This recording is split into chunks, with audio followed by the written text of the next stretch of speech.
네, 여러분 반갑습니다. 네, 반갑습니다. 네, 우리 델라웨어 교회 교우님들도 반갑습니다. 반갑습니다. 목소리가 들리시나요? 네. 네, 에, 우리 승리만 있는 게 아니고요. 우리 사내도 같이 있습니다. 네, 그래서 저희는 4명이고요. 거기는 지금 10분이신가요? 네. 네, 그래서 우리가 다 해서 14분이서 이제 함께 예배를 드리게 됐습니다. 갈수록 우리 이제 장비들이 점점 하나씩 늘어나고 있는데요. 지난주에 마이크 시스템에 이어서 이번 주에 이제 카메라 시스템이 또 바뀌었습니다. 우리가 좋은 장비를 들여서 잘 활용할 수 있도록 연습을 좀 하는 시간들이 필요할 것 같고요. 마이크 시스템을 어제 이제 가지고 오니까 저희 교회에서 무슨 일이 일어나냐면 우리 사내 승리가 어제 밤에 11시까지 다음 주에 할 특창 연습한다고 둘이서 이 마이크 음향 시스템을 점검을 하면서 기타와 또 피아노를 열심히 이렇게 연습을 하는 걸 봤습니다. 아이들이 얼마나 재미있게 특창 연습을 하는지 우리 마이애미 교우님들 덕분에 우리 델라워 교회에 우리 두 아이들이 좋은 장비를 가지고 또 이렇게 재미있게 특창을 준비를 하면서 또 예배를 좀 더 하나님께 영광을 돌릴 수 있도록 예배를 통해서 영광을 돌릴 수 있도록 준비할 수 있게 해주셔서 참 감사하다라는 말씀을 먼저 드립니다. 감사합니다. 그리고 이번 주죠. 이번 주 한 주간 동안에 우리나라에서는 굉장히 중요한 그런 일들이 있었습니다. 뭐였습니까? 대통령 당선자. 네. 문재인 대통령이 이제 대통령으로 당선이 되어서 이제 첫 일주일, 특별히 이번에는 비상시국으로 대통령이 당선이 됐기 때문에 통상적으로 거치는 1개월간의 그 인수위 시절이 없이 당선되자마자 바로 그 다음 날부터 대통령 업무에 들어가게 되는 그런 헌정사상 또 초유의 일이 있었습니다. 그런데 많은 사람들이 준비 없이 바로 대통령직에 들어가는 대통령을 보면서 잘 될까 걱정을 했는데 여론들을 쭉 이렇게 보니까 아주 호평들을 하고 있는 것 같아요. 잘 되고 있다고. 여러분들 보시기에도 그렇습니까? 잘 모르시겠어요? 네, 제가 국내외 여론들을 이렇게 쭉 살펴보니까요. 전 세계적으로 프랑스의 대선과 우리나라 대선에 대해서 상당히 비교하는 그런 기사들이 많이 올라와 있습니다. 해외 언론에. 프랑스는 지금 현재 포퓰리즘 때문에 이번에 대통령 선거가 굉장히 부정적인 이미지로 보여지고 있고요. 그에 반해서 우리 대한민국은 시민혁명으로 인해서 당선된 대통령이기 때문에 민주주의에 있어서 가장 모범적인 그런 선거였다. 또 그렇게 대통령이 선출되었다라고 인정이 되고 있습니다. 그래서 그 덕분인지 뭐 4대 강대국들 서로 이렇게 전화통화해서 인사하고 할 때에 상당히 우리나라 대통령에 대해서 강대국 대통령들이 우호적으로 대하는 그런 모습들을 저희가 볼 수가 있었었는데요. 제가 왜 이런 우리나라의 지도자, 한 민족 또 한 나라의 지도자에 대한 이야기를 하냐면 오늘 우리가 살펴보게 될 이 시편 90편이 전체 시편 150편 가운데에서 유일하게 모세라고 하는 사람이 쓴 시편입니다. 여러분 모세가 어떤 사람입니까? 온유하고 겸손한 지도자. 네, 이 시편 90편에 이 부제목이 붙어 있는데요. 그 부제목에 보면 하나님의 사람 모세의 기도라고 되어 있습니다. 그러니까 이 시편 90편 전체는 모세가 자기의 생각을 기록한 것이 아니라 하나님께 드리는 기도를 적은 기도시입니다. 근데 여러분들이 아시는 것처럼 이 모세가 자기 민족인 이스라엘이 애굽의 핍박으로 인하여서 멸족당할 위기에 처해 있을 때 그 이스라엘 백성들을 그 애굽에서 구출해내서 그들의 이 약속의 땅인 가나안으로 인도해드리는 바로 그 위대한 지도자죠.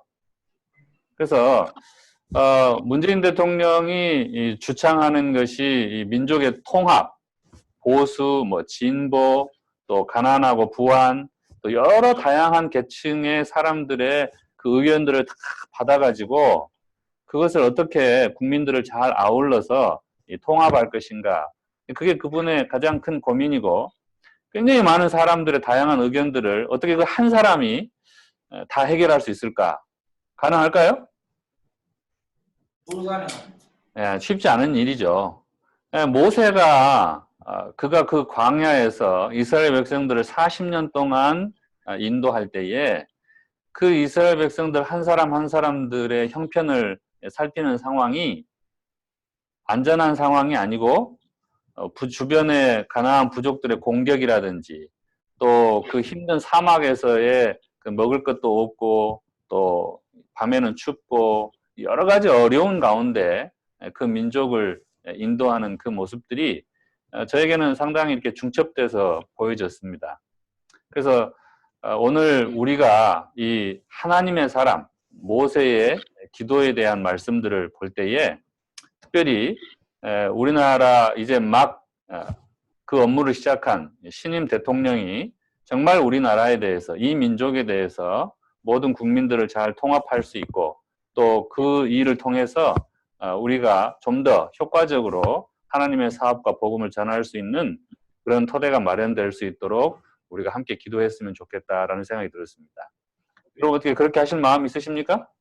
네. 우리가 미국에 사니까 물론 미국의 트럼프 대통령을 위해서도 기도를 해야 되겠지만 특별히 우리 조국을 위해서 함께 기도할 수 있는 시간이 됐으면 좋겠습니다. 자, 그럼 먼저 우리 시편 90편에 있는 이 하나님의 사람 모세의 기도를 먼저 함께 같이 살펴보겠습니다. 자, 같이 한번 읽어보시죠. 시작.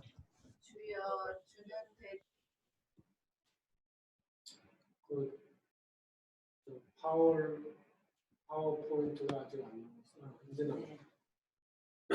안 들리니까요. 큰 소리로 좀 읽어주세요. 3절부터 시작.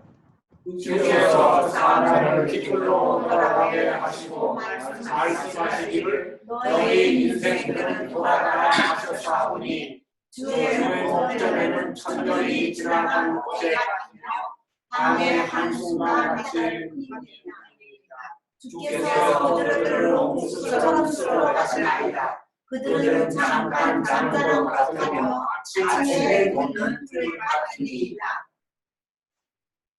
주께서 우리의 죄악을 주의 앞에 놓으시며 우리의 은밀한 죄를 주의 얼굴빛 가운데 두셨사오니 우리의 모든 날이 주의 분노 중에 지나가며 우리의 평생이 순간간에 우리의 연수가 10이며 강건하면 80이라도 그의 연수의 자랑은 수고와 슬픔뿐이요 신속히 우리가 나가며 우리에게 우리나라의 삶을 가르치사 지혜로운 마음을 얻게 하소서. 여호와께서 돌아오소서. 언제까지나이까 주의 종들을 불쌍히 여기소서. 아침에 주의 인자하심이 우리를 만족하게 하사 우리를 일생 동안 즐겁고 기쁘게 하소서. 주께서 행하신 일을 주의 종들에게 나타나시며 주의 영광을 그의 자손들에게 나타내소서.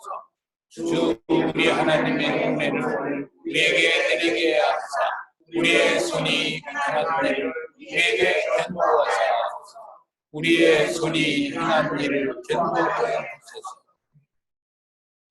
주여 주는 이거는 다시 아까 한 거죠? 다 읽으셨죠? 네, 시편 90편 1절부터 17절까지 있는 내용 가운데에서 중요한 내용들만 제가 뽑아서 방금 함께 읽었습니다. 이 말씀 가운데에서 모세가 하나님께 기도할 때 첫 번째, 주여, 주는 대대에 우리의 거처가 되셨나이다. 지금까지 아담으로부터 시작해서 자신이 살고 있는 그 시대에 이르기까지 대대손손 하나님께서 하나님 백성들의 거처가 되었다라고 하는 말입니다. 여러분들도 각자 다 지금 거처가 계시죠? 네. 네, 어떻게 지금 살고 계시는 거처가 만족스러우십니까? 네. 네, 근데 참 보니까 만족 못하는 사람들이 많아요.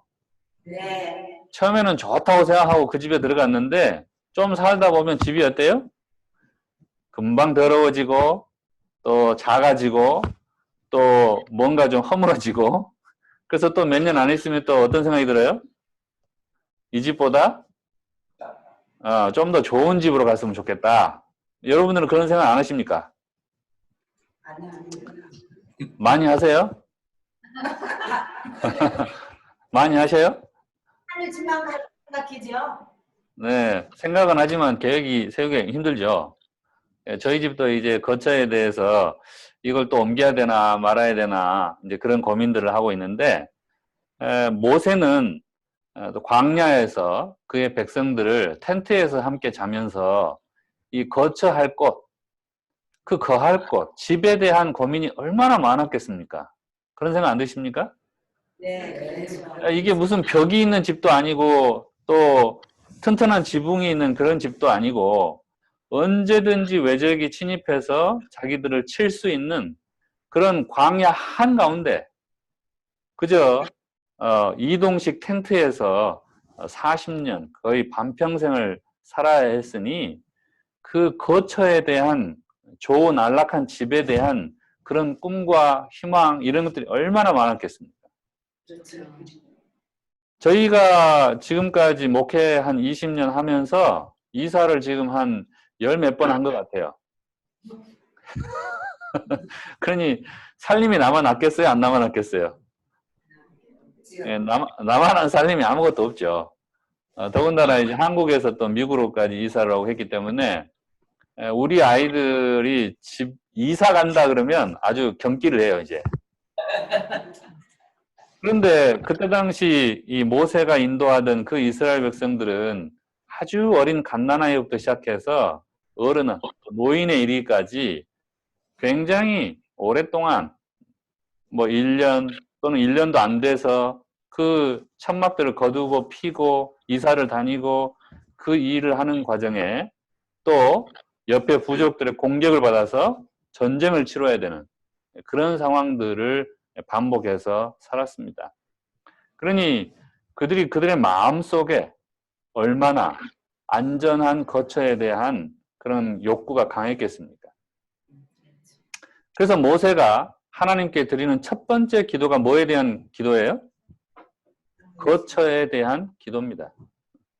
우리가 안전하게 거할 곳, 우리가 적들의 공습으로부터 안전하게 피난할 곳, 또 적들의 이 공격으로부터 우리를 안전하게 지켜줄 만한 그런 요새 같은 그런 집, 그걸 굉장히 그들의 마음 가운데 꿈꿨습니다. 그런데 그들이 애굽에서 나와서 홍해를 건너고 또 시내산과 또 호렙산 여러 그 광야의 지역들을 천막을 통해서 돌아다니는 가운데에 전쟁을 많이 치르다 보니까 그들이 한 가지 깨달은 사실이 있어요.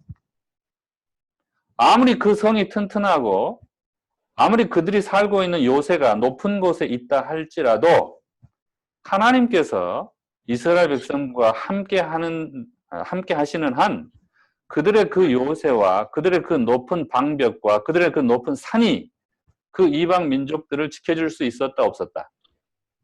있었다. 있었어요? 없죠.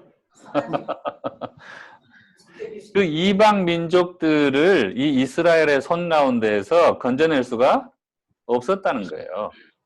반대로 그 아무리 많고 힘이 센 이방 민족들, 애굽 군사들을 포함해서 그 아모리 족속이나 아말렉 족속이나 이런 여러 이스라엘 공격했던 그 민족들이 아무리 강하다 할지라도 구름 기둥과 불 기둥으로 그들과 함께 하시는 하나님이 그들 가운데 계시는 한 그들이 비록 텐트로 집을 짓고 살아도 그들의 목숨이 안전하고 보존될 수 있었다라고 하는 것을 그들의 산 경험을 통해서 그들은 깨닫게 됐습니다.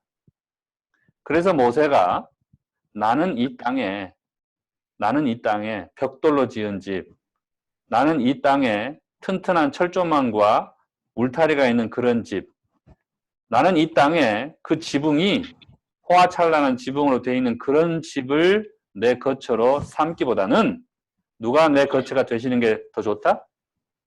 하나님. 예. 주께서 우리의 거처가 되시는 것이 더 좋다. 그 사실을 모세가 그 백성들과 함께 광야 40년을 살면서 깨닫게 됐습니다. 그래서 하나님, 우리에게 울타리가 있고 정원이 있고 벽돌로 지어진 좋은 집을 주세요. 이렇게 기도하지 않고 뭐라고 기도를 했어요? 주님, 그런 것보다도 주님께서 우리의 거할 집이 되어 주세요. 이렇게 기도를 했습니다. 우리의 집에 대한 우리의 기도가 모세의 기도가 되시기를 바랍니다. 아멘. 아멘. 이 시편 90편 1절에 모세가 했던 이 기도, 왜 주께서 우리의 거처가 되기를 바랬는지 그 이유가 그 다음 시편인 91편에 나옵니다. 자, 여기 1, 2절과 9절에 보면 모세가 하나님이 자신에 대하여 어떤 분이신지에 대한 고백의 말씀이 나오는데요. 그가 하나님에 대해서 말씀을 할 때 나는 여호와를 향하여 말하기를 그는 나의 뭐다? 피난처요. 그분은 나의 뭐다? 요새요. 나의 의뢰하는 하나님 자신이 나의 피난처요. 요새가 된다고 했어요. 그리고 하나님께서 모세에게 이제 이렇게 대답합니다. 네가 말하기를 여호와는 나의 뭐다? 피난처라 하고 지존자를 너의 뭐로 삼았으므로? 거처로 삼았으므로. 자, 왜 모세가 하나님을 자신의 거처로 삼기를 원했는지, 하나님께서 자신을 거처로 삼은 그 모세와 그 백성들에 대하여 무엇을 해주셨는지 이제 시편 91편에 쭉 설명을 합니다. 우리 3절부터 8절까지 있는 말씀을 같이 한번 읽어보실까요? 시작. 이는 그가 그가 너를 새 사냥꾼의 올무에서와 심한 전염병에서 건지실 것이며 그가 너를 그의 깃으로 덮으시리니 내가 그의 날개 아래에 피하리로다. 그의 진실함은 방패와 선방패가 되시나니 너는 밤에 찾아오는 공포와 낮에 날아드는 화살과 어두울 때 퍼지는 전염병과 밝을 때 닥쳐오는 재앙을 두려워 아니하리로다. 자, 7절부터 읽어보세요. 시작. 천명이 그의 왼쪽에서 만명이 그의 오른쪽에서 엎드러지나 이 재앙이 내게 가까이 하지 못하리라. 오직 너는 복도하니 이르리 악인들의 몸을 내가 보리로다.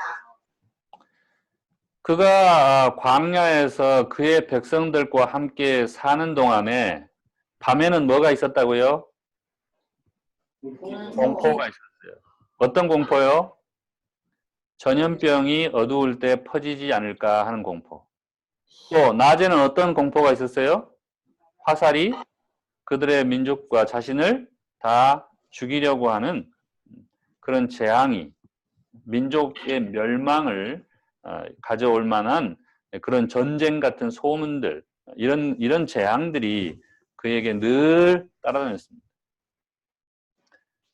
그래서 그가 그의 백성들 가운데에서 가나안 땅에 들어간 사람이 40년 그 기간 동안에 몇 명밖에 없어요? 두 사람. 예, 여호수아와 갈렙밖에 안 남고 60만 명이 그 애굽 땅에서 나왔는데 나머지 58만 9,998명이 다 어디서 죽었어요? 예, 수만 명, 수천 명이 그 광야에서 다 엎드러졌습니다. 또 그 이스라엘 백성들을 공격했던 그 많은 그 가나안 부족들이 그 전쟁 가운데 이스라엘한테 패해서 또 어디서 다 엎드러졌어요? 그 광야에서 다 엎드러졌어요. 그러나 그 재앙이 누구에게는 가까이 하지 못했어요? 하나님의 백성에게 가까이 이르지 못했다 말입니다. 그거를 자신이 똑똑히 자신의 눈으로 그 광야 40년 세월 동안 바라볼 수 있도록 하나님께서 그의 영적인 눈과 그의 육신의 시력을 보존해 주셨습니다. 그래서 여러분들이 모세가 그 마지막으로 죽을 때에 그의 시력이 어땠다고요? 흐려지지 않았다. 흐려지지 않았다라고 되어 있습니다. 그래서 하나님께서 8절에 말씀하신 대로 똑똑히 그것을 봤어요, 못 봤어요? 맞죠? 맞죠. 보고 우리에게 증거할 수 있는 사람이 되었습니다.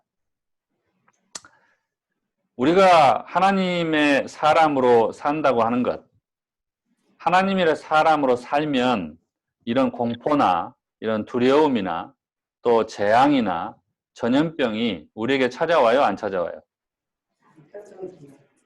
와요, 안 와요? 와도 이기죠. 그렇죠. 이게 하나님의 사람이나 사단의 마귀의 사람이나 공포가 있는 것은 똑같아요, 안 똑같아요? 맞죠? 똑같아요, 똑같아. 우리에게도 화살은 날아오고, 우리에게도 전염병은 날아오고, 우리에게도 공포와 두려움이 찾아옵니다. 하나님을 믿는 사람이나 그렇지 않는 사람이나 외적인 환경에 있어서는 그 차이가 있다고요, 없다고요? 없죠. 환경에 있어서는 있죠. 예, 없다는 말이에요. 여기 이 3절에 보면 그가 너를 새 사냥꾼의 올무에서 건지실 것이다 라고 했는데 이 새 사냥꾼의 올무는 뭡니까? 마귀가 우리를 잡으려고 쳐놓은 여러 가지 덫이죠. 그러죠? 네. 모세와 이스라엘 백성들이 그 40년 동안 광야 생활을 할 때 사단이 얼마나 많은 이 덫을 쳐놨을까요? 많이 쳐놨었죠. 네. 제일 첫 번째 그 걸린 덫이 뭐예요? 불뱀. 예? 먹을 거, 먹을 거. 먹을 거. 처음에 가니까 먹을 게 없어요. 그래가지고 모세한테 너가 여기서 우리를 굶겨 죽이려고 데리고 왔냐? 우리가 애굽에 살 때는 뭐라도 먹었는데? 고기가마에서. 고깃가마에서 고기도 먹고 그냥 가마에서 고깃가마에서 올라오는 이 향기가 아직도 그냥 아른거리는데 지금 여기 광야에 와서 보니까 먹을 게 있다 없다? 맛있는 게 하나도 없다고 말해요. 맛있는 게 하나도 없어. 그래서 이 먹을 것의 유혹에 그들이 첫 번째로 걸려 넘어졌습니다. 우리 아이들이 이제 여기 미국 와가지고요. 한국보다 한국 음식을 더 많이 먹어요. 매일 집밥만 먹어요. 외식이라는 것을 잘 못해. 그러니까 우리 아이들이 늘 하는 소리가 외식 좀 해보면 좋겠다. 그런 이야기를 하는데 잘 나가질 못합니다. 그것도 하나의 올무죠. 또 이스라엘 백성들이 먹을 거 말고 또 뭐에 또 올무에 걸렸어요? 물. 그것도 먹을 거죠. 마실 거니까. 또 뭐 메추라기, 고기, 또 마시는 물, 또 매일의 양식, 주로 먹을 거에 주로 그 사람들이 먹고 사는 일에 올무에 걸린 적이 많았었는데 그 외에 또 뭐가 있었어요? 뱀이. 그 뱀이 불뱀이 물려 죽인 거는 불뱀이 그거는 이제 형벌로 나온 것이고 그 전에 그들이 넘어간 이 유혹이 있죠. 뭐예요? 에? 부산. 잘 기억이 안 나시나요? 이스라엘 백성들이 특별히 남자들이 그 40년 광야 생활을 하면서 맨 전쟁만 치르고 다니고 그 광야 뜨거운 때약볕에서 자기 그 부인들이나 또는 자기 그 민족 여인들을 보니까 다 새카맣게 탔어요. 그리고 화장할 여유가 있어요, 없어요? 맞아요. 없어요. 그리고 이 귀나 목이나 이런 금골이나 이런 모든 장신구들은 그들이 다 성소를 만드는데 다 허물로 들여버렸잖아요. 네. 그래가지고 장신구가 있어요, 없어요? 없어요. 장신구도 아무것도 없어요. 그러니까 볼품이 있다, 없다? 볼품이 없어. 그런데 모압 여인들이 그 토착민들이 그 농경사회에서 농사를 짓고 살면서 예쁘게 꾸미고 이 이스라엘 병사들 앞에 촥 나타나니까 무기도 안 들고 이 남자들이 다 어떻게 했어요? 그 여자들한테 홀딱 다 넘어가 버렸지. 네?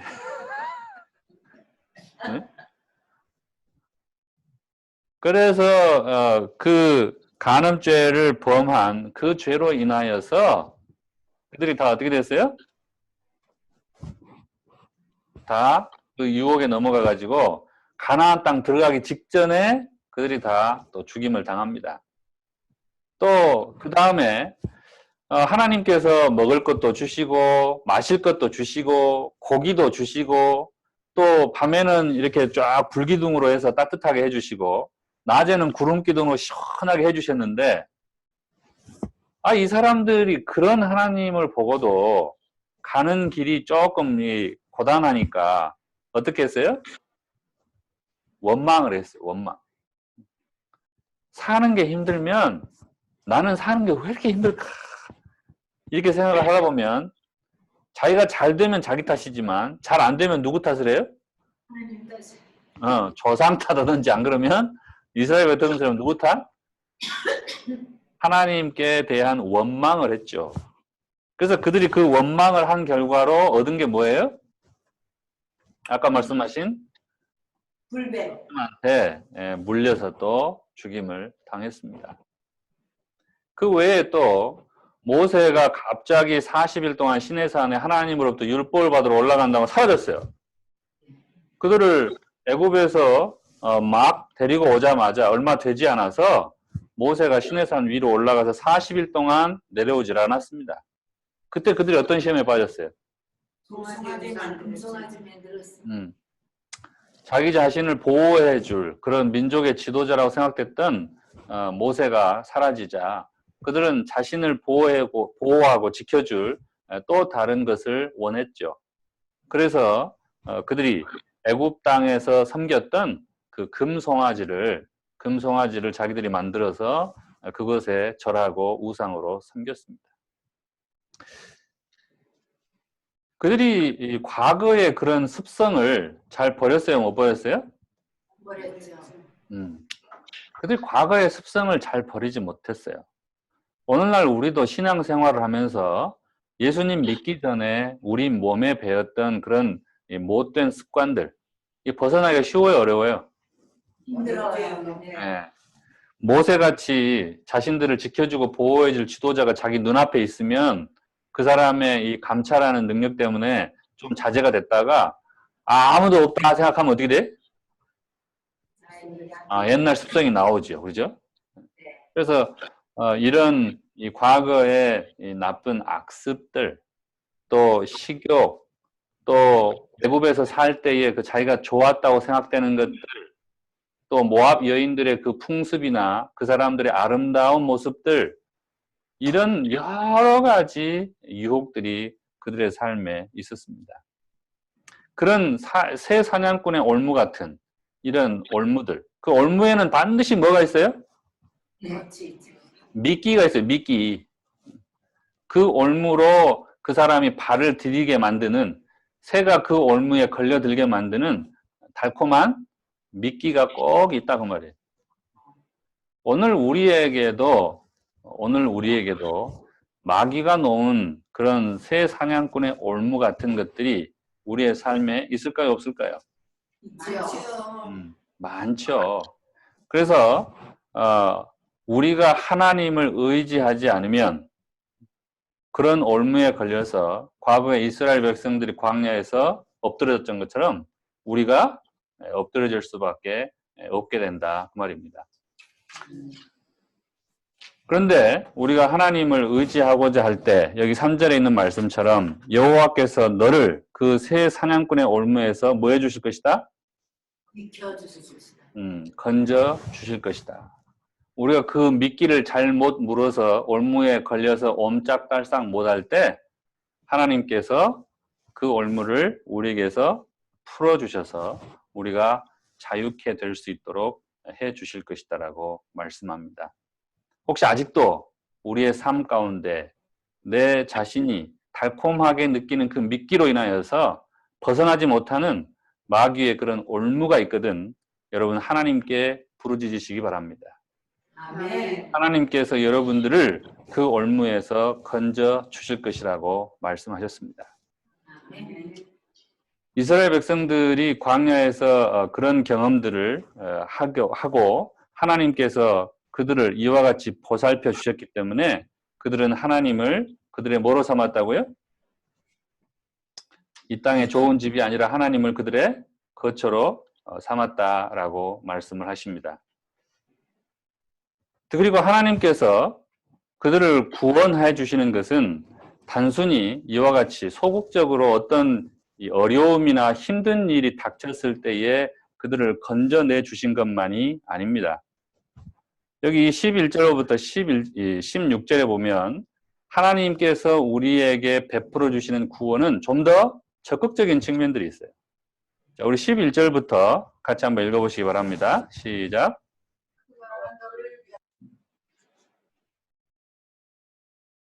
읽어주세요. 12절 시작.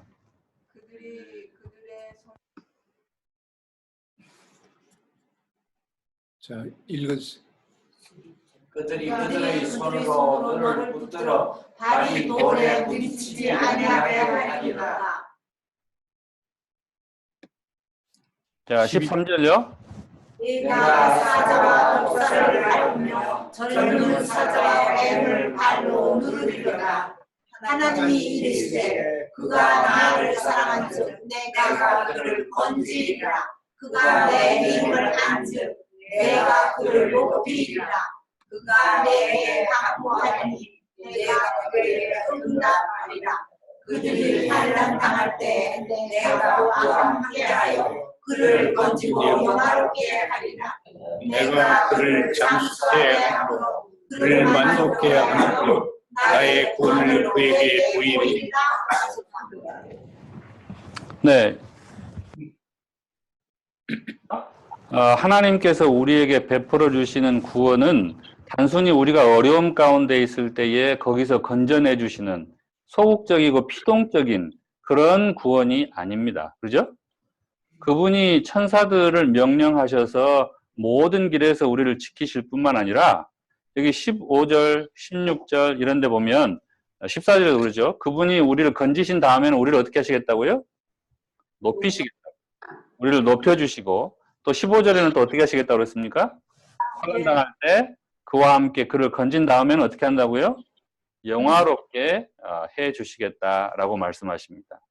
또 내가 그를 장수하게 함으로 그를 만족하게 하며 나의 구원을 그에게 보이리라 하신다. 여러분들이 하나님으로부터 죄에서 건지심을 받으시고 그분을 통해서 충분히 높임을 받았다고 생각하십니까? 아멘. 제가 지난주에 말씀드렸던 것처럼 우리가 마귀의 자식이었었는데 지금 우리는 어떤 사람이 됐어요? 하나님의 아들과 딸이 됐어요. 지옥과 천국의 차이입니다. 우리가 지옥에 떨어져서 죄로 인해 멸망할 처지에 있었는데 하나님께서 거기에서 건져 주셨을 뿐만 아니라 우리를 어디까지 높여 주셨어요? 하나님 보좌 우편에 함께 앉을 수 있는 왕 같은 제사장으로 하나님께서 우리를 택해 주셨습니다. 아멘입니까? 아멘. 이보다 더 얼마나 우리가 높아질 수 있겠습니까? 이보다 더 얼마나 우리가 영화롭게 될 수 있겠습니까?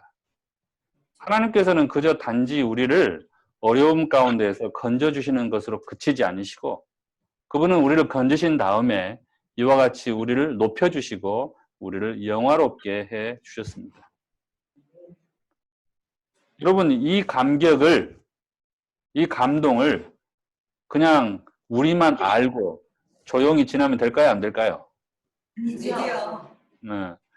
근데 이 정신 못 차리는 이스라엘 백성들이 그런 자신들을 그만큼 높여주시고 영화롭게 하신 그 하나님을 잘못 이해하고 하나님의 백성은 자기뿐이라고 생각하고 그 좋은 복음을 다른 이방 민족들에게는 전해줬어요? 안 전해줬어요? 전하지 않았지요. 그들을 지옥 자식이라고 그들을 개처럼 짐승처럼 취급하고 그들을 버러지처럼 버렸습니다. 그 결과가 뭐예요? 흩어져 살지요. 나라 없이. 자신들도 똑같이 버림을 당하게 됐어요. 오늘 우리가 우리를 건지시고 높이시고 영화롭게 하시는 그 하나님의 은혜를 다른 사람들이 똑같이 누릴 수 있도록 그들에게 그 복음을 전하는 그런 경험들을 자꾸 하지 않으면 우리가 높임 받았는지 우리가 얼마나 영화롭게 되었는지 알아요, 몰라요? 모르지요. 그 사실 자체를 망각하게 됩니다. 제가 이제 어제부터 이번 주부터 이제 영어 성경 공부반에서 성경을 가르치기 시작을 했습니다. 이제 2시간을 했는데요. 서로 다른 반입니다. 한 반은 오전반이고 한 반은 저녁반이에요.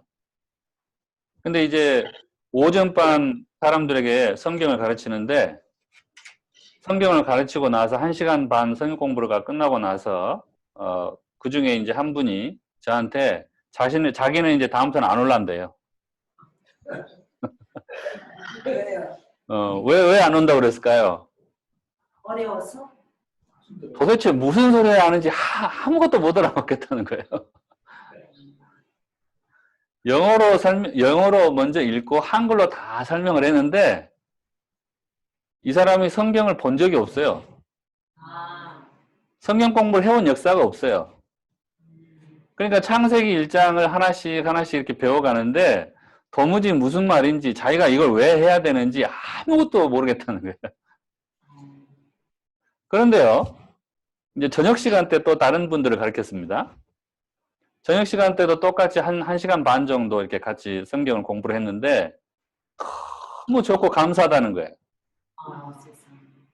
똑같은 내용을 똑같은 시간만큼 가르쳤는데 한 사람은 나 다음부터는 안 오겠다고.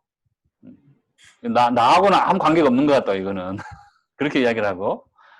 한 사람은 너무 좋고 너무 감사하다고. 그렇게 반응을 하는 거예요.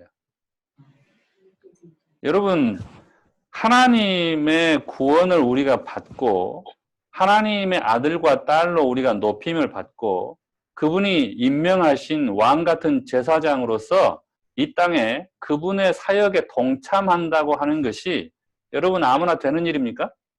안 되죠. 그런 특권이 아무에게나 주어지는 특권이 아닙니다. 우리가 사람들을 만나서 하나님께서 우리에게 주신 그 구원에 대하여 이야기해 보면 하나님의 그 구원하심에 대한 복음을 자기와는 전혀 상관없이 마치 이 진주를 그 개나 돼지 앞에 던지는 것처럼 그 진리에 대하여 그 가치나 소중함을 전혀 모르는 사람들이 많이 있어요. 얼마나 안타까운지 모릅니다. 여러분, 우리가 우리의 머리와 우리의 지혜로 그 복음의 진리를 깨달았다고 생각하십니까? 되죠. 안 되죠. 우리가 우리의 머리와 우리의 가슴으로 우리의 죄가 얼마나 깊고 큰지를 통회하고 회개하고 하나님께 나온 것인 줄 아십니까? 안 되죠. 그게 다 누가 해주신 거예요? 성령께서 우리를 위하여서 우리의 연약함에 대하여서 그분이 통곡하심으로 하나님 앞에 간구하신 결과입니다. 아멘. 그분이 우리를 얼마나 높이셨고 영화롭게 하셨는지 그 사실을 우리가 잊고 살 때에 하나님께서 우리에게 다시 한번 말씀하십니다. 자, 3절과 13절 뭐라고 말씀하십니까? 3절만 읽으시죠. 시작. 주께서 사람을 티끌로 돌아가게 하시고 말씀하시기를 너희는 흙으로 돌아가라. 어디로 돌아가라고요? 티끌로 돌아가라 라고 되어 있습니다. 너희 인생들은 돌아가라. 제가 작년쯤에 여러분들에게 말씀을 드린 것 같은데 이 돌아가라, 돌아오라 이 말을 히브리어로는 뭐라고 그런다는지 혹시 기억나십니까? 히브리어로 돌아가라 또는 돌아오라. 잊어버렸어요. 다 잊어. 예, 이게 딱 한 글자밖에 안 되는데 여러분들 신발하고 비슷해요. 돌아가거나 돌아올 때 신발을 꼭 신으셔야 되잖아요. 그러죠? 네. 예, 이 히브리 단어가 shoe입니다. shoe. 예, shoe. shoe. 근데 이제 부자가 모음이 없으니까 간단하게 shoe. 한번 따라서 해보세요. shoe. 예. 돌아오라 또는 돌아가라 이 말이에요. 근데 여기 주께서 사람을 티끌로 돌아가게 하시고 할 때 이 티끌이라는 거 하는 것이 창세기 2장에 하나님께서 사람을 흙으로 빚으실 때에 그 사용하셨던 그 먼지, dust of the ground, 그것과는 같을까요? 틀릴까요? 같이요. 다른 거예요, 다른 거. 원어가 달라요. 달라요. 여기 이 티끌은 통회하다 또는 후회하다 그런 뜻입니다. 그러니까 우리가 우리의 과거에 잘못된 또 하나님의 은혜를 잊어버린 그런 상태로 살게 된다면 우리로 하여금 다시 어떻게 하라고요? 통회하는 마음으로 돌아가라. 그리고 너희 인생들은 돌아가라 했는데 어디로 돌아가야겠어요, 우리가?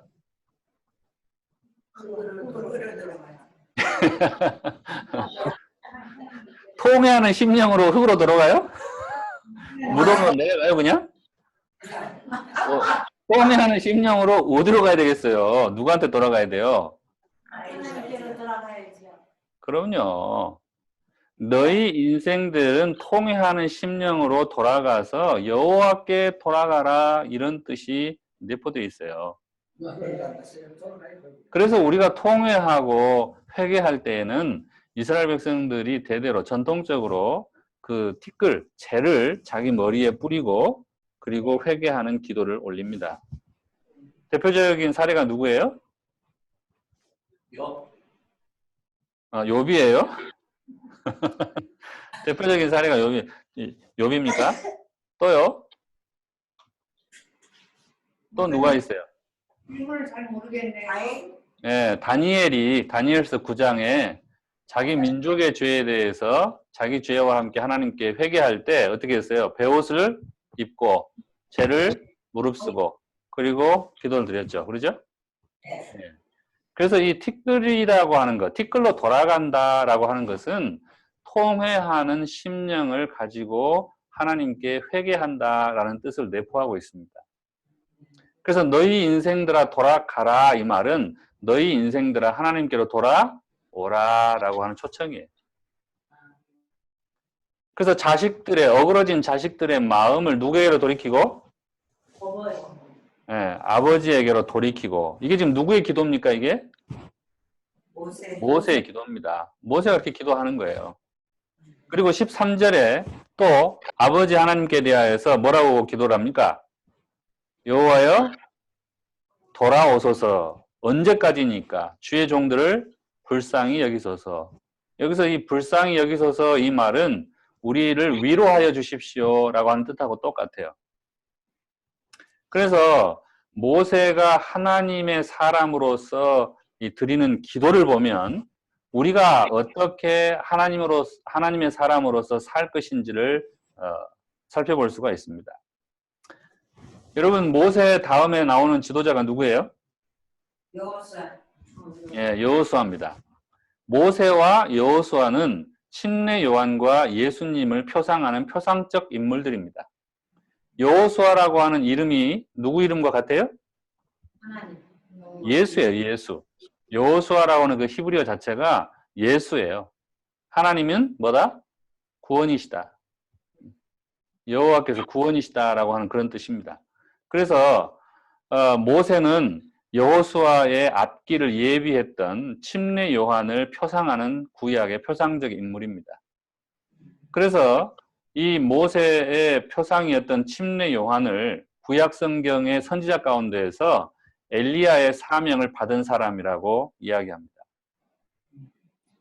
여러분, 엘리야의 사명에 대해서 그가 침례 요한이 엘리야의 사명을 받아서 했던 일에 대해서 누가복음 1장 26절에 보면 이렇게 예언이 되어 있는데요. 뭐라고 예언이 되어 있죠? 누가복음 1장 17절에 아비의 마음을 누구에게로? 자식에게로. 또 자식의 마음을 아비에게로 돌이키다라고 돼 있어요. 그게 침례 요한이 예수님의 구세주에 오시는 길을 예비하는 방법이었습니다. 그러면 여러분이 이 모세나 또 침례 요한이나 이 엘리야의 이 표상적인 모습이 오늘 우리 남은 자손인 재림교인들에게 어떻게 적용이 될까요? 하나님께로 돌아가라. 침례 요한이 모세가 여호수아의 길을 예비해서 여호수아로 하여금 그의 백성들과 함께 가나안 땅, 약속의 땅에 들어가게 했잖아요. 그렇죠? 또 마찬가지로 침례 요한이 예수님의 길을 예비해서 그의 제자들을 다 예수님께 보내가지고 예수님과 함께 하나님의 나라에 들어갈 수 있도록 했습니다. 그게 그들의 사명이에요. 오늘 마지막 우리의 사명은 뭐예요? 우리는 이제 다른 사람들을 믿지 않는 사람들을 네. 그래서 네. 하나님 번역하는 것. 네, 여러분들이 요한계시록 18장 1절로부터 4절에 보면 우리의 사명이 나오죠. 그 14만 4천인들이 외치는 그 기별이 있습니다. 그게 뭐예요? 곧 멸망할 바벨론에 사는 그 바벨론 백성들에게 내 백성아 거기서 나와서 그의 죄에 참여하지 말고 누구에게로 돌아오라? 하나님께 돌아오도록 호소하는 것이 우리가 마지막 때에 전하는 기별의 내용입니다. 또 요한계시록 22장 맨 마지막 절에 보면 하나님께 대하여 예수님께 대하여 우리가 뭐라고 기도합니까? 주 예수여 어서 오시옵소서 이렇게 기도를 합니다. 그렇죠? 그래서 우리가 전해야 할 남은 자손으로서 마지막 때에 전해야 할 이 기별의 내용과 모세가 시편 90편에 사람들과 하나님께 했던 이 기도의 내용과 침례 요한이 예수님의 길을 예비하기 위해서 할 것이라고 예언되어 있던 그 엘리야의 심령으로 했던 그 일이 다 같아요, 틀려요? 네, 같아요. 예, 다 같은 것입니다. 그래서 이 모세의 기도는 오늘 우리가 해야 할 기도입니다. 아멘. 그래서 이 모세의 역할이 애굽 시대를 끝내고 가나안 시대를 열었던 것처럼 또 침례 요한의 모습이 구약 시대를 끝내고 신약 시대를 열었던 것처럼 우리가 남은 자손으로서 우리는 이 세상의 역사를 끝내고 하나님의 백성들과 함께 하늘 천국 시대를 새로 열어야 할 그런 사명을 가지고 있는 사람들입니다. 여러분, 이 큰 사명을 우리에게 주신 하나님께 감사하시기 바랍니다. 아멘. 이제 우리가 시간이 없다. 이제 여러분들이 앞으로 살 날을 좀 많이 계수해 보셨습니까? 네. 이제 살 날이 이 사는 날보다 작습니다. 네. 이제 제가 앞으로 가서 여기 이제 12절에 한번 보시죠. 12절 뭐라고 되어 있습니까? 10절과 12절 우리의 연수가 70이요 강건하면 80이라도 그 연수의 자랑은 수고와 슬픔뿐이요 신속기간이 우리가 날아가나이다. 우리에게 우리날 계수함을 가르치사 지혜로운 마음을 얻게 하소서. 여기 보니까 모세가 하나님께 기도를 하는데 내가 자랑할 것이 수고하고 슬픔뿐이다 라고 자랑을 했습니다. 우리 최 집사님, 최경환 집사님. 네. 자제분들 있으시죠? 네. 자제분들이 이제 한 1년에 한두 번 만나십니까? 아니에요. 딴 나라에 예? 더 자주 만나세요? 브라질에 있기 딴 때문에 나라에 있기 때문에 네. 그러니까요. 브라질에서 가끔 오시지 않아요? 힘들어요. 아, 그래요? 네. 근데 어쨌건 뭐 1년에 한 번이라도 좀 만나셨는데 그 자식이 와가지고 아빠, 내가 아빠한테 자랑할 거라고는 내가 너무 수고하고 고단한 삶을 살고 다 슬픈 일밖에 없어. 우리 최 집사님 따님이 오셔가지고 그렇게 이야기를 하면 나 치과 가서 해먹기 너무 힘들어. 나 슬픈 일만 슬퍼. 내 인생이 슬퍼. 우리 최 집사님 마음이 어떻겠어요? 그러니까 마음 아픈 말은 안 해지요, 자식이. 아프고 네? 힘들어 얘기 안 해지요. 아니 그러게 말이에요. 이 모세가 하나님 아버지한테 기도를 하는데 내 하나님한테 자랑할 거라고는 내가 너무 고단한 삶을 살고 슬픈 일밖에 없다고 네. 그걸 자랑을 하네요. 왜 그럴까요? 하나님이 도와주십니까? 네? 그렇게 하면 하나님이 도와주실 것 같은데. 떼질 쓰는 거지요. 아 그렇게 해야 하나님이 도와주실 것 같으니까. 알려오시라고. 아니 그 따님이 아빠한테 찾아와가지고 아빠 난 너무 고단하고 힘들어. 난 너무 슬퍼 인생이. 그렇게 이야기하는 것이 아빠가 나 좀 도와줬으면 하고 하는 말이에요. 네. 위로받기 위해서. 위로받고 싶어서. 위로받고 싶어서. 근데 다른 사람들을 만나면 나 너무 삶이 고단하고 내 삶이 너무 슬프다고 자랑하는 사람 보셨습니까? 없어요. 그런 데 있어요. 저는 들었어요. 가끔 있어요? 네, 있어요. 있습니다. 아니, 모세뿐만 아니라 여러분들이 성경을 읽어보시면 사도 바울이 그 편지서 가운데에 그 교인들에게 자랑하는 내용이 쭉 나옵니다. 그가 무슨 자랑을 하던가요? 자기가 살아온 관계, 자기가 아주 공부도 많이 하고 부자고 똑똑하고 뭐 그런 거 많이 있죠. 그러나 나중에 주님을 알고 나서는 네. 네. 사도 바울이 그 교인들에게 자기가 하는 자랑들을 보면 자신이 그리스도의 복음을 위해서 얼마나 많은 수고를 했는지, 그가 얼마나 많은 매를 맞고 얼마나 많은 강도짓을 당하고 얼마나 자주 투옥되고 얼마나 자주 죽을 뻔한 일을 겪었는지, 그가 얼마나 질고를 많이 겪고 수고로운 일들을 했는지 네. 그걸 자랑합니다. 네. 우리 그리스도인들이 하나님 앞에 또 우리의 형제들 앞에 이 땅에서 자랑하는 것은 이 세상의 부귀영화를 자랑하는 것이 아니에요. 네. 그것은 우리가 배설물로 여겨야 될 거예요. 아멘. 여러분 나 똥 많이 쌌다고 자랑하는 사람 봤어요? 예? 나 돈 많다고 자랑하고 나 좋은 집 산다고 자랑하고 나 좋은 차 탄다고 자랑하는 것은, 그리스도인이 그렇게 하는 것은 나 똥 많이 쌌다고 자랑하는 거예요. 사도 바울이나 모세나 예수님의 다시 오시는 길을 준비하는 그런 사명을 받은 사람이 하나님 앞과 형제들 앞에서 우리가 자랑해야 할 것은 내가 얼마나 많이 수고하고 얼마나 많은 슬픔들을 보았는지를 자랑하는 것입니다. 이 말이 자랑이지, 하나님께서 빨리 오셔서 이 불쌍한 인생들을 구해 주시지 않으면 그들은 이 고단한 인생에서 곧 쓰러질 것이고, 그들이 겪은 그 엄청난 슬픔 가운데에서 그들은 좌절할 수밖에 없고 절망할 수밖에 없으니까 하나님께서 속히 오셔야만 한다고 하는 네. 그 마음으로 그가 하나님 앞에 내 자랑할 것은 80평생을 살았어도 수고하고 슬픈 것밖에 없다라고 이야기를 합니다. 여러분들이 전도서의 솔로몬의 글을 읽어보면 솔로몬이 결혼식에는 안 가도 된다 그랬어요. 그런데 어디는 꼭 가라고 그랬어요? 장례식에는 꼭 가주라 그랬어요. 그것이 하나님의 사람이 사는 도리입니다.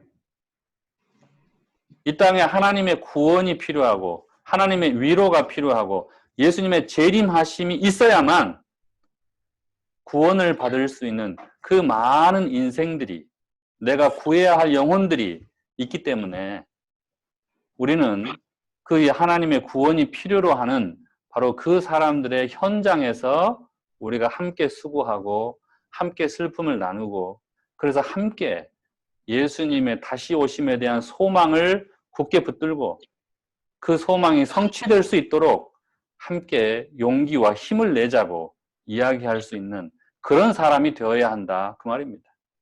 아멘. 그런데 우리가 그렇게 하기에 우리의 날짜를 계산해 보니까 많이 남았어요? 조금 남았어요? 조금 남았어요.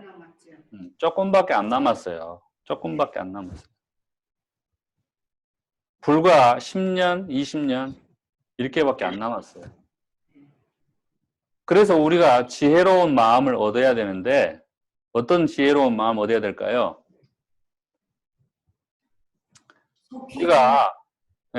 우리가 천국에 올라갔어요. 예수님이 이제 우리 유미경 집사님한테 물어볼 거예요. 얘야, 너 이 땅에서 뭐 하고 왔니? 이게 물어볼 거예요. 뭐라고 그럴까요? 그럼 저도 자랑을 해야 되나요, 목사님? 그럼요. 그런데 자랑 그 8가지 그 열매 거기서는 자랑해놓은 거 하지 말라. 사랑은 자랑해놓은 게 아니다 이러던데요. 그러면 있습니다, 목사님. 우리가 늘 그랬어요. 이제 우리가 이 나이에 뭐 어디 가서 무슨 일을 하겠나. 그럼 우리는 볼륜타리아로 다녔는데 어떻게 할까 막 그거를 대해서 기도했는데 결과적으로 우리는 지난 월요일 날 가서 우리는 볼륜타리를 했어요, 목사님. 그래서 했더니 할 때 그 음식물을 가난한 사람들에 줄 거다 했더니 우리 손이 더 빨라지고 너무 기뻤었어요. 그래서 우리가 일을 하고 오니까 올 때 또 기뻤어요. 왜 기뻤느냐? 그 사람들한테만 주는 것이 아니고 일은 우리한테도 한 보따리씩을 싸줬어요. 그래서 그거를 갖고 와서 집에서 또 기뻤고 또 그것을 어제도 또 다니면서 사람들한테 나눴더니 너무너무 기뻤어요, 목사님. 그래서 하나님 우리한테 이 기쁨을 맛보게 해주구나 싶어서 너무 기뻤어요. 그래서 저 사람한테 얘기했어요, 목사님. 그랬더니 지금 아파서 우리는 이래 아주 건강이니까 아픈 사람에 대해서 우리는 모르죠. 아버지 우리 가까이 사는 친구가 하나 있는데 지금 암으로 이제 수술을 날짜를 기다리면서 고통받고 있는 체리라는 여자가 하나 있고요. 또 내가 어제 에스더라는 분을 만났는데 그분은 이제 이 백내장으로 2주일 후에 또 받아야 된다고 또 걱정하는 할머니를 봤어요. 그래서 뭐 그렇게 말은 못하지만 하나님을 믿어라. 내가 당신을 위해서 기도해야겠다 했을 때 그들이 모두 기뻐했어요. 기도만 해도 그렇게들 기뻐하더라고요. 그래서 말도 좀 배워야겠구나. 이렇게 목사님 아까 말씀하시길래 우리도 성경 공부를 했으면 그리고 나는 목사님이 이렇게 쉬운 말로 이렇게 해서 좀 적어주셔서 그런 종이를 그런 사람들한테 하나씩 주면 위로받지 않을까 싶어요. 우리가 뭐 또 말도 그러니까 하나님을 믿어라 이랬는데 이 사람들가 아직 그런 믿음이 없으니까 그렇게 잘 몰라요. 그래서 하나님 하늘을 보고 얘기해라. 그리고 또 지난주에 그 강 선생님네 가정에 들렸을 때 그 부인이 매일같이 이랬어요. 나는 빨리 이 사람이 죽고 나도 빨리 죽기를 원한다. 내가 살면 뭐 하겠냐 이러면서 성경을 갖고 갔을 때 요한복음 14장에 있는 말씀을 읽어주고 읽어라. 그리고 당장 당신이 슬프고 이럴 때마다 하늘을 보고 하나님께 얘기를 해라 했더니 이 사람 하는 말이 옛날에 믿어봤대. 자기 믿지 않았어요. 그러나 언니랑 또 갔을 때 우리가 또 갈 때마다 뭐 오지 말라 했더니 이제는 오지 말라 말은 안 해요. 이제는 웃음을 어제 지난번에 갔을 때 그분이 정작 씨가 웃으면서 우리를 손을 잡았을 때 우리가 또 너무 기뻤으며 또 우리 미스터리가 또 그 강 선생님하고 이야기했을 때 나중에 우리가 떠나올 때 기도 드릴 때 그렇게 기뻐했어요. 그래서 우리가 그날도 기뻤어요, 목사님. 그래 우리가 또 옆에서 말하지 말아요, 목사님. 그럼 그만하겠습니다.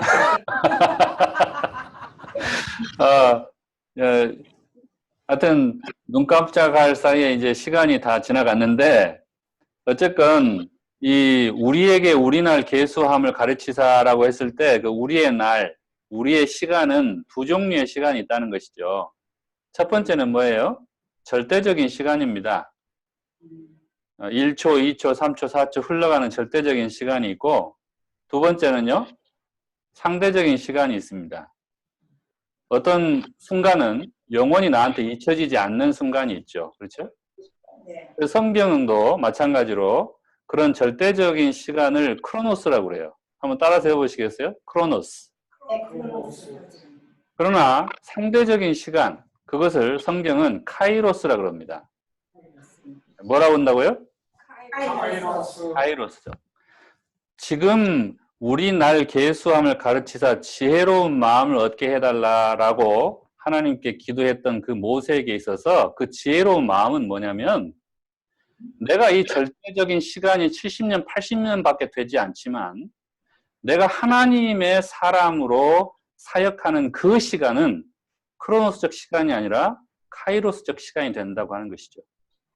내가 하나님의 복음을 증거하고 하나님의 성령과 함께 사역하고 다른 사람들을 구원하는 일에 내가 동참하는 바로 그 시간은 영원히 하나님 앞에 기억되고 존재할 그런 시간이라는 것입니다. 우리의 날이 카이로스적으로는 10년, 20년밖에 남지 않았지만 그러나 우리가 하나님의 사람으로 하나님의 부르심을 받았음을 확신하고 성령과 함께 그분의 사역에 동참할 때 우리는 카이로스적인 시간을 얻게 됩니다. 그리고 우리가 얻게 된 그 카이로스 시간은 영원한 세월 동안 하나님과 함께 나눌 기억이 되고 추억이 될 거예요.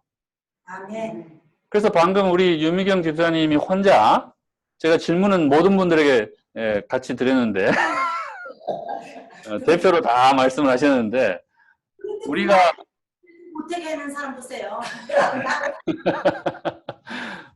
우리가 자기가 들어도 못 가면서 자기가 가지도 예. 못해 나가는 사람 아니에요? 아니 그분도 할 말이 있으시니까 못 하시게 하시겠죠. 더 하시려고.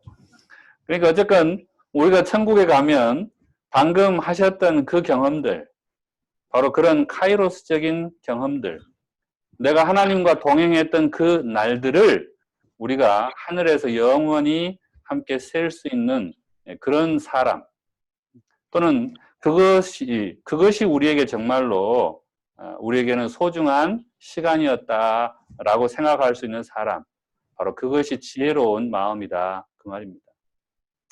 이 세상 사람들은 자기 혼자 맛있는 거 먹고 좋은 차 타고 또 멋있는 풍경 구경하고 그렇게 사는 것이 소중한 시간이다 생각합니다.